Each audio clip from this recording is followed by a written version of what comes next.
नमस्कार दोस्तों, हमारे YouTube चैनल फिटनेस गुरु में आपका हार्दिक स्वागत है। दोस्तों, चाय हमारे जीवन का एक अहम हिस्सा बन चुकी है, लेकिन क्या चाय हमारे लिए फ़ायदेमंद है या फिर नुकसानदायक? चाय हमारे लिए कितनी फ़ायदेमंद है और कितनी नुकसानदायक, ये आज आप इस वीडियो को देखने के बाद खुद ही अंदाज़ा लगा सकेंगे।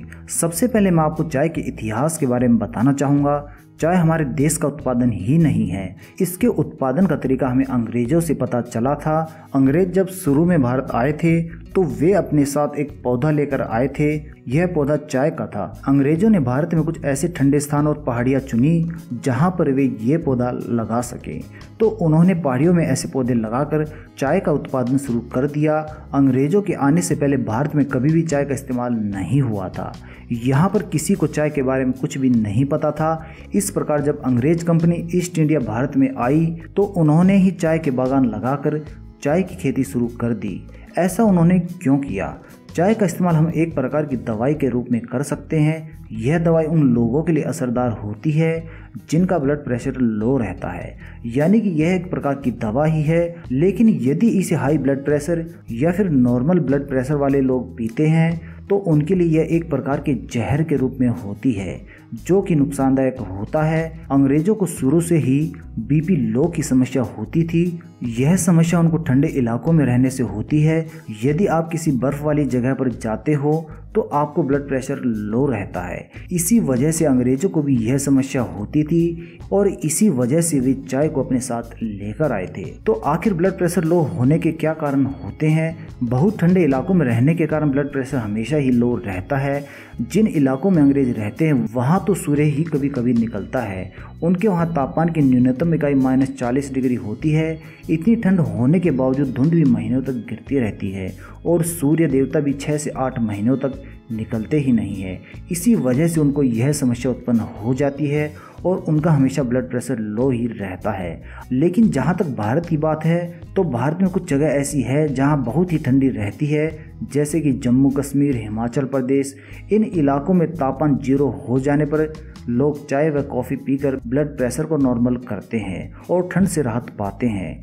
ठंडे इलाकों की तो बात ठीक है, लेकिन जहाँ का तापमान नॉर्मल होता है, यदि उन इलाकों की बात हो तो वहाँ पर हर समय चाय पीना बहुत ही घातक होता है, क्योंकि नॉर्मल ब्लड प्रेशर वाले अगर चाय का सेवन रोजाना करेंगे तो उनका ब्लड प्रेशर हाई हो जाता है, जो कि एक प्रकार की समस्या बन जाता है। और इस समस्या को ख़त्म करने के लिए हमें सहारा लेना पड़ता है डॉक्टर का।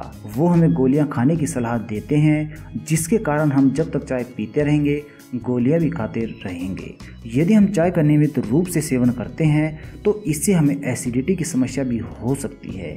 वो कैसे हो सकती है वो इस वीडियो के जरिए हम आपको बता रहे हैं। आपको यह पता होगा कि नॉर्मल तापमान वाले देशों में लोगों के पेट में अम्लीय समस्या होती है, जबकि ठंड वाले देशों में इसका उल्टा होता है। वहाँ लोगों के पेट में क्षारीय तत्व मौजूद होते हैं। इस प्रकार से हमें पता चलता है कि दोनों देशों के लोगों की नॉर्मल एसिडिटी मतलब अम्लीयता में बहुत फर्क होता है।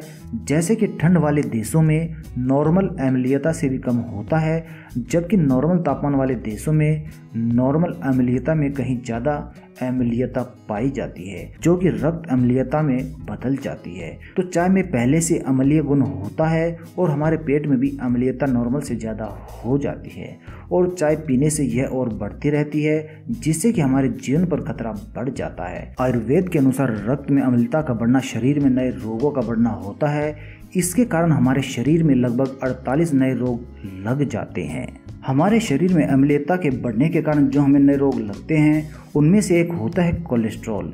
कोलेस्ट्रॉल का मतलब होता है मनुष्य के रक्त में कचरे की मात्रा का बढ़ना। जब यह बढ़ा हुआ कचरा दिल की नलिकाओं से गुजरता है तो इन नलिकाओं में ब्लॉकेज कर देता है, जिसके कारण हार्ट अटैक जैसी समस्या उत्पन्न हो जाती है।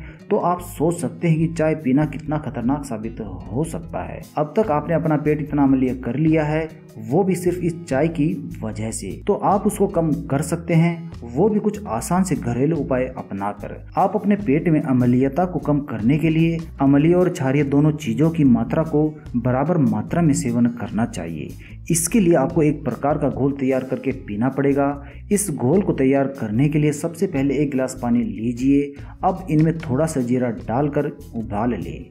अब इसको ठंडा करके इसके अंदर थोड़ी सी चीनी आवश्यकता अनुसार डालकर इसे गर्म कर लीजिए और थोड़ी देर के पश्चात जब यह ठंडा हो जाए तो इसका आप सेवन कीजिए। इससे आपकी अम्लीयता दूर हो जाएगी। इनके साथ आपको एक बात का और ध्यान देना चाहिए कि आप जितना हो सके चाय को कम मात्रा में पिए और अपने शरीर में अम्लीयता को कम करने के लिए क्षारीय चीज़ों का सेवन अधिक से अधिक करें। इससे आप सदा खुश और स्वस्थ जीवन जी सकेंगे। तो दोस्तों, यदि आपको हमारी ये जानकारी पसंद आई हो तो कृपया इसे लाइक अवश्य करें और इस जानकारी को अपने मित्रों तक पहुंचाने के लिए कृपया इसे शेयर करना ना भूलें। यदि अभी तक आपने हमारा YouTube चैनल फिटनेस गुरु सब्सक्राइब नहीं किया है तो इसे तुरंत सब्सक्राइब कर लीजिए और नीचे दिया हुआ बेल का आइकन भी क्लिक कर दीजिए, क्योंकि इस बेल के द्वारा हमारी सभी नई वीडियो आपके मोबाइल पर सबसे पहले नोटिफिकेशन के द्वारा पहुंच जाती है, जिसका फायदा उठाकर आप सदा खुश व स्वस्थ जीवन जी सकते हैं। धन्यवाद दोस्तों।